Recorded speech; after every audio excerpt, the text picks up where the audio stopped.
یا تفصیلی کام کرنے کی قدرت ان عراقی لوگوں کو حاصل نہیں۔ امام محمد نے جب یہ بات سنی کہ امام اوزاعی نے ان کی کتاب کے بارے میں یہ بات کہی تو ان کے دل کے اندر جذبہ پیدا ہوا کہ اب سیرت کے اندر ایک لمبا چوڑا کام کرنا ہے اور ایک تفصیلی کام کرنا ہے۔ تو پھر امام محمد نے السیر الکبیر لکھی، السیر الکبیر لکھی، اور اس کے اندر اتنا مواد بھرا کہ کہنے والے کہتے ہیں کہ 60 جلدوں پر یہ کتاب مشتمل ہے۔ جب اس کتاب کو لکھنے سے امام محمد فارغ ہوئے نا تو امام محمد نے ایک کھچر بلایا، کھچر پر یہ کتاب لادی اور ہارون رشید کے دربار پر بھیجا۔ ہارون رشید نے اپنے بیٹے کو آگے بھیجا تھا استقبال کے لیے اور کہا تھا کہ امام محمد کا استقبال کرنا اور جو کتاب یہ تم کو پیش کر رہے ہیں وہ لے لینا اور ان سے اجازت اور سند حاصل کر لینا۔ یہ ہے سیر کبیر۔ خیر، سیاق کلام کی دلالت کی وجہ سے ترک حقیقت کی مثال امام محمد کی وہ عبارت ہے اور وہ مسئلہ ہے جو انہوں نے سیر کبیر کے اندر بیان کیا۔ امام محمد رحمۃ اللہ علیہ نے یہ بات کہی کہ جب مسلمان حربی سے کہے انزل کہ تو اتر آ، تو انزل کہنے کی وجہ سے حربی امن پانے والا ہو جائے گا اور اس کو امن حاصل ہوگا، اب اس کو قتل کرنے کی اجازت نہیں۔ ٹھیک ہے، تو جب کوئی مسلمان کسی حربی سے یہ کہے انزل کہ تو اتر، تو حربی جب یہ سن لے انزل اور وہ اتر جائے نتیجے میں، تو صورت حاضہ کے اندر وہ امن پانے والا شمار ہوگا، اس کو قتل کرنے کی اجازت نہیں، کیونکہ یہاں پر اس نے انزل کہا ہے تو اتر، اور یہ لفظ اپنے حقیقی معنی کے اندر مستعمل ہے۔ اس جملے سے حربی کو امن دے کر اتر آنے کی اجازت دینا مقصود ہے۔ انزل والے جملے سے حربی کو امن دے کر اتر آنے کی اجازت دینا مقصود ہے، لہذا حقیقی معنی محمول ہوگا، حربی کو امن حاصل ہو جائے گا اگر وہ اترے گا، اور پھر جب وہ اتر جائے تو اس کو قتل کرنے کی اجازت نہیں، اس لیے کہ جب اس کو امن حاصل ہے تو اب اس کو اگر تم قتل کرو گے یہ تو تم وعدہ خلافی کر رہے ہو، غداری کر رہے ہو، اور یہ بالکل مناسب نہیں۔ منافق کی عادت ہوتی ہے وعدہ خلافی کرنا، عہدے کے اندر غداری کرنا، مسلمان یہ کام نہیں کر سکتا، تو اب اس کو قتل کرنے کی اجازت نہیں، برابر۔ لیکن اگر یہی مسلمان حربی سے فقط انزل نہ کہے کہ یہ حقیقت پر محمول ہو اور نتیجے کے اندر اس جملے سے حربی کو امن دے کر اتر آنے کی اجازت دینا مقصود ہو اور حربی کو امان حاصل ہو جائے، وہ یہ نہ کہے بلکہ مسلمان حربی سے کہے انزل ان کنت رجلا، کہ اگر تم مرد ہیں نا تو اتر۔ تو اگر مسلمان نے حربی کو مخاطب بنا کر یہ بات کہی کہ دیکھ اگر تم مرد ہیں نا تو اتر، حربی ایک قلعے کے اندر تھا یا ایک محفوظ جگہ کے اندر تھا، مسلمان چاہ رہے تھے کہ یہ نیچے اترے لیکن نیچے اتر نہیں رہا تھا، اپنے محفوظ جگہ کے اندر بند تھا، قلعے کے اندر بند تھا، تو مسلمان نے اس کو مخاطب بنا کر کہا انزل ان کنت رجلا، اگر تم مرد ہے نا تو اتر۔ تو اب اگر وہ حربی اترتا ہے تو اس طرح اتر آنے کی صورت کے اندر اس کو امن حاصل نہیں ہوگا، وہ امن پانے والا نہیں ہوگا، امن اس کو حاصل نہیں۔ آپ سمجھے؟ دیکھو یہاں پر جو لفظ مسلمان نے استعمال کیا ہے وہ ہے انزل ان کنت رجلا۔ کیا کہہ رہے وہ؟ انزل ان کنت رجلا۔ یہ جو جملہ ہے نا سیاق کلام کی دلالت کی وجہ سے، سیاق کلام کی دلالت کی وجہ سے یہاں حقیقی معنی کو چھوڑ دیا جائے گا اور مجازی معنی اختیار کیا جائے گا۔ آپ سمجھے کس طرح؟ دیکھو میں آپ لوگوں کے سامنے یہ واضح کر چکا کہ انزل کا جو لفظ ہے نا تو اس جملے سے حربی کو امن دے کر اتر آنے کی اجازت دینا مقصود ہے، یہ ہے حقیقی معنی اس کا۔ لیکن یہاں پر جب اس نے انزل کے بعد ان کنت رجلا کہا نا تو یہ ایک قرینہ متأخرہ ہے، یہ ایک ایسا قرینہ ہے جو بعد میں آ رہا ہے، جو یہ بات بتا رہا ہے، یہ طرز کلام یہ بات بتا رہا ہے، یہ اسلوب کلام یہ بات بتا رہا ہے، آگے پیچھے والا حصہ یہ بات بتا رہا ہے کہ یہاں پر حقیقی معنی انزل کا مراد نہیں، وہ امن دینا نہیں چاہتا، بلکہ وہ جو یہ کہہ رہا ہے نا کہ تو اتر، تو دراصل وہ اپنی بہادری سامنے والے پر ظاہر کرنا چاہتا ہے کہ تو اتر، تیرے اترنے سے میرے کو کچھ فرق پڑنے والا نہیں ہے۔ وہ دراصل توبیخ کر رہا ہے، زجر کر رہا ہے کہ تو میرے یہاں پر کوئی قابل قبول شخص نہیں، نہ تو میرے یہاں پر ایسا شخص ہے کہ جس کو میں امن دوں، تو اتر، میں تیرے کو بتاتا ہوں کہ کون غالب کون مغلوب۔ تو یہاں پر زجر و توبیخ، ہمت ظاہر کرنا، سامنے والے کی تعجیز مقصود ہے۔ اس طرح کا جملہ آدمی استعمال کرتا ہے تو یہ معنی مراد ہوتا ہے جیسے ہم اردو کے اندر زجر و توبیخ کے لیے، سامنے والے کی تعجیز کرنے کے لیے، اپنی ہمت ظاہر کرنے کے لیے کیا کہتے ہیں کہ اگر ماں کا دودھ پیا ہے تو آ جا سامنے، اگر تو نے اپنی ماں کا دودھ پیا ہے تو آ جا سامنے، یہ کہتے ہیں یا نہیں؟ اب یہاں پر کوئی حقیقی معنی مقصود نہیں، وہ یہ نہیں کہنا چاہتا کہ تو آ میرے سامنے، میں تیرا احترام کروں گا، تیری عزت کروں گا، بلکہ وہ یہ کہنا چاہتا ہے کہ اگر تیرے اندر ہمت ہے آ جا، ابھی دودھ کا دودھ پانی کا پانی واضح ہو جائے گا، کون غالب ہے کون مغلوب ہے، کون بہادر ہے کون بزدل ہے، یہ بات ہمارے سامنے واضح ہو جائے گی۔ تو ایک ڈانٹ ڈپٹ کرنا چاہتا ہے وہ۔ مجازی معنی انزل ان کنت رجلا کا جو ہے نا، وہ یہ ہے کہ وہ زجر و توبیخ کرنا چاہتا ہے، ڈانٹ ڈپٹ کرنا چاہتا ہے، امن دینا نہیں چاہتا، سامنے والے کو عاجز کرنا چاہتا ہے، اپنی ہمت ظاہر کرنا چاہتا ہے، مسلمانوں کا غلبہ بتانا چاہتا ہے، ٹھیک ہے؟ تو یہاں پر ان کنت رجلا ایک قرینہ متأخرہ ہے، اس سے مراد کی تعین ہمارے سامنے ہوتی ہے، اور اس سے یہ بات معلوم ہوتی ہے کہ حقیقی معنی یہاں پر مراد نہیں، امن دینا یہاں پر مراد نہیں، بلکہ امن نہ دینا مراد ہے۔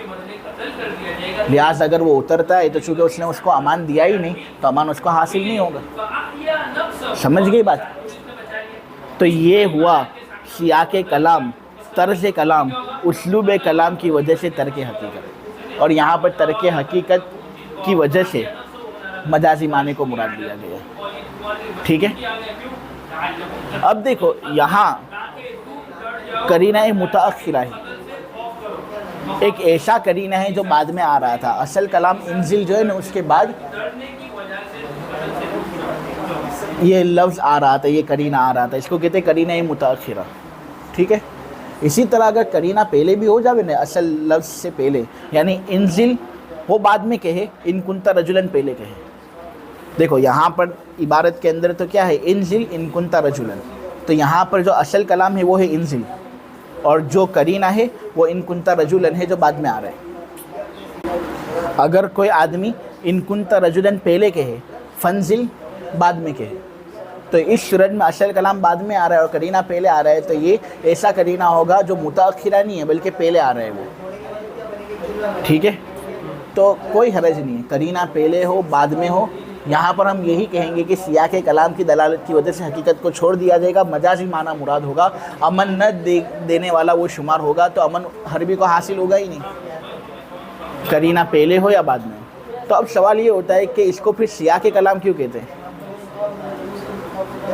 قرینہ اگر بعد میں ہو تو سیاق کلام کہنا چاہیے، قرینہ اگر پہلے ہو تو سباق کلام کہنا چاہیے نا۔ کہتے ہیں سیاق اور سباق، سیاق جو بعد میں آئے، سباق جو پہلے آئے، تو قرینہ بعد میں ہو تو پھر سیاق کلام کی دلالت کہنا صحیح ہے، جیسا کہ اس مثال میں، لیکن اگر قرینہ پہلے ہو تب بھی ہم اس کو سیاق کلام کی دلالت ہی کہتے ہیں، سباق کلام کی دلالت نہیں کہتے، حالانکہ وہاں پر جب پہلے ہے قرینہ تو سباق کلام کہنا چاہیے۔ تو ہم کہتے ہیں کہ دیکھو قرینہ پہلے ہو بعد میں ہو، اس کو سیاق کلام کی دلالت ہی ہم کہیں گے، اور یہ ایک نام پڑ گیا ہے، کیا ہے؟ نام پڑ گیا، لہٰذا اس کے اندر تبدیلی کی کوئی گنجائش نہیں۔ بس ایک بات ذہن نشین رکھنے کی ضرورت ہے، وہ یہ ہے کہ اس کے اندر سیاق بھی آ گیا، سباق بھی آ گیا، تو سیاق کلام کی دلالت کہنا ہو، سباق کلام کی دلالت کہنا، جو کہنا ہو، یہ ایک دلالت ہے کہ اس کی وجہ سے حقیقت کو چھوڑ دیا جاتا ہے، مجازی معنی مراد ہوتا ہے۔ یہاں انزل ان کنت رجلا کے اندر مجازی معنی مراد لیا گیا ہے، زجر و توبیخ، تعجیز، اپنی ہمت کا اظہار مراد ہے، امن نہ دینا مراد ہے، امن دینا مراد نہیں، لہٰذا اگر وہ اتر جاتا ہے اپنے محفوظ جگہ سے، اپنے قلعے سے، تو وہ امن پانے والا نہیں ہوگا۔ آپ سمجھے کہ کس طرح سیاق کلام کی وجہ سے ترک حقیقت ہوتا ہے؟ ایک اور مثال سمجھ لیجئے کہ کس طرح سیاق کلام کی وجہ سے ترک حقیقت ہوتا ہے۔ اگر حربی نے کہا الامان الامان، کہ بھائی امان دے دو، امان دے دو، اور پھر مسلمان نے کہہ دیا الامان الامان، امان دے دیا، امان دے دیا، تو اس صورت میں جو حربی امان مانگ رہا تھا اس کو امان مل جائے گا، وہ امان پانے والا ہے.